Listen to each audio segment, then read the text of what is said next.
Hello and welcome back to Teacher Educators Conference 2015 or TEC15. I am Debanjan Chakrabati of the British Council and I have with me here Dr. Rukmini Banerji, who is Director, Pratham ASER Center. Welcome Rukmini, and thank you for a fabulous and inspirational plenary that you delivered just now. Just taking on from that plenary you delivered, I wanted to ask you about the impact ASER has had on public imagination and also the policy discourse around education in India. Yeah, of course, it's probably not right for me to comment on impact. I mean, if you're right in the middle of trying to create this change, it's not surprising that you feel that some change has happened.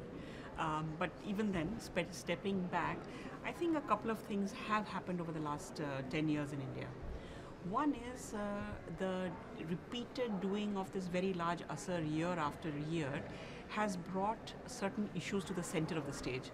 So I think this question about are children learning is certainly much more central to the education policy and discussions than perhaps 10 years ago.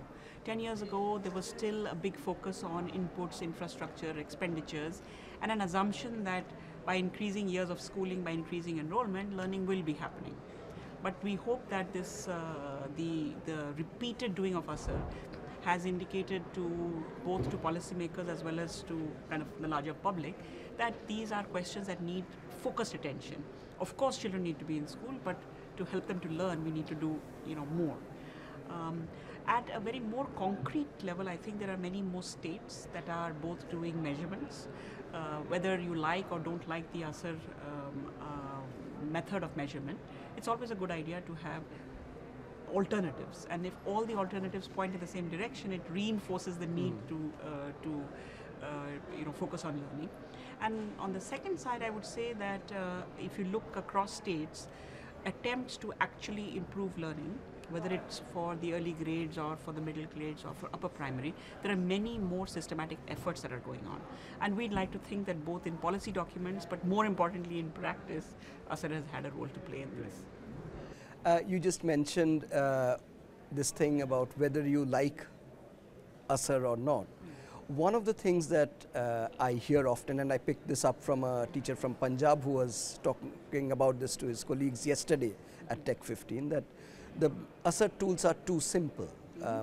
How would you react to that? Are they too simple? Is there a reason why they are simple? Yeah, so I would say they were designed to be simple.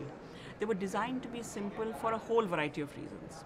The first reason would be that a very large number of parents in India don't have much education themselves. And so while they understand what schooling means, you get up in the morning, you get your kids ready, you enroll them in school, they go to school and so on, they are not able to really engage with what does learning mean, because they feel that this is the domain of experts like teachers. And very often teachers are far more educated, sometimes from a very different social background than parents. And therefore we feel that the success that India has had on schooling is because parents were able to engage on very large scale on the fact that schooling is important.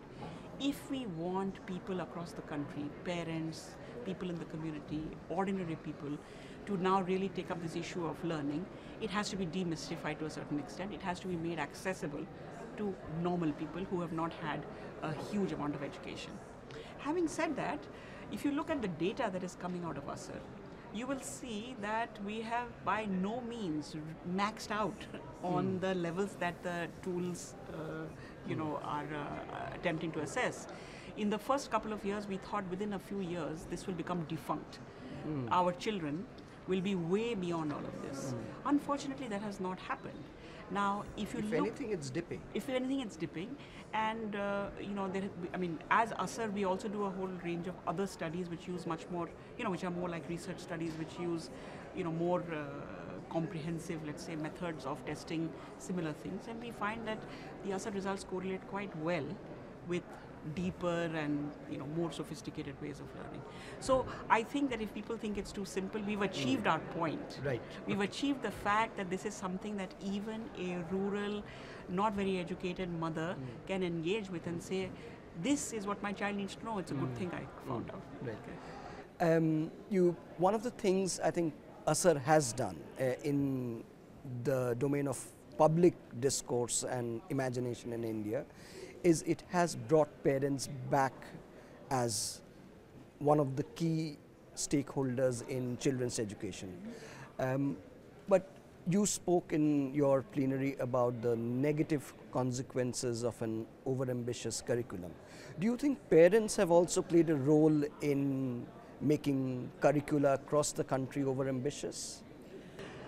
Uh, it's hard to say whether parents have played a direct role, but I do think that educational aspirations have been rising. And it comes from a sense that now there are schools everywhere, and like in the past when children went to school and they finished a certain level of schooling, they then had other opportunities that were opening up. And therefore I think for an ordinary parent in India, the desire to have their children succeed, and the only method of getting to that success is through the school system, has reinforced the notion that more schooling is better, more studying is better. Therefore, if the books look really difficult, if there are notebooks full of things, all of this is going to lead to that ultimate bigger opportunity. So, directly parents are not playing a role in, complicating our curriculum, but I do think that the rising aspirations of parents has played a role in making education more, according to me, complicated than it needs to be.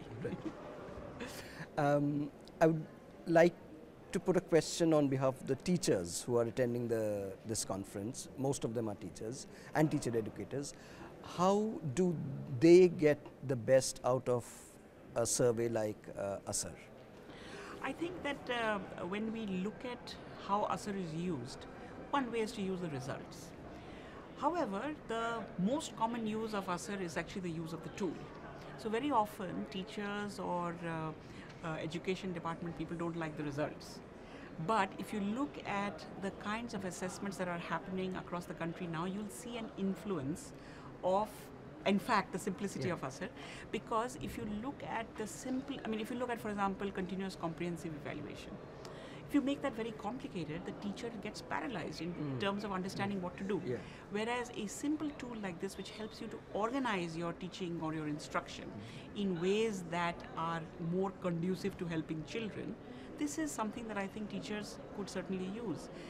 We have certain ways in which we think that the tool can be used for organizing instruction, but I've seen teachers use the tool in all kinds of different ways. The beauty of it is that you can look at individual children and you can look at a group all together without it being very complicated, and you don't need huge technical expertise coming from somewhere else to help you to think. Great. Thank you so much, Rukmini, for speaking to us. We were in conversation with Dr. Rukmini Banerji, Director of Pratham ASER Center in India. And it's been a fabulous conference this far. Today is day 2 of TEC15.